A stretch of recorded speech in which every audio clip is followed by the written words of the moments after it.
kabisa. Hivi ilikuwa ndoto yako kuweza kuperform kwenye tamthilia ile? Ni ndoto. Mimi filamu naipenda. Sio kitu ambacho labda mtu kuniona katika Kombolela au kuniona katika TV ni kama nimewekwa au ni kitu ninachokibahatisha, hapana.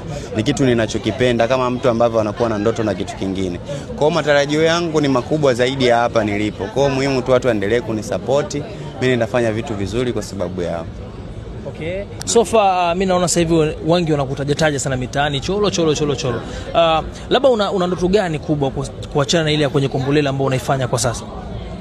Ndoto ni kuhakikisha kwamba kisichowezekana kinakuwa. Hiyo ndio ndoto yangu. Kwa sababu hata hapa nilipokuwa mwanzo ilikuwa ni kama kitu ambacho hakiwezekani. Ni mtu ulikuwa unaonekana huyu mbona anaota ndoto za alinacha, eti ana ndoto za kuja kuwa msanii. Lakini alhamdulillah leo hii nimekuwa hapa.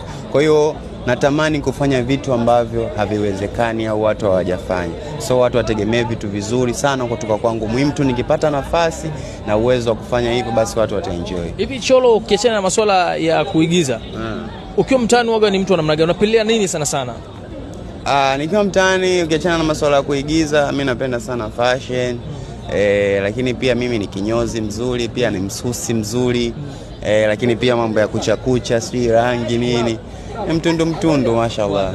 Sasa ukiwa pande mbili, yani kati ya wanawake na akina kaka, yani wapi ambao yani unatamani sana kwenye issue labda za kunyoa au kusuka, yani unapendelea wapi sana wewe?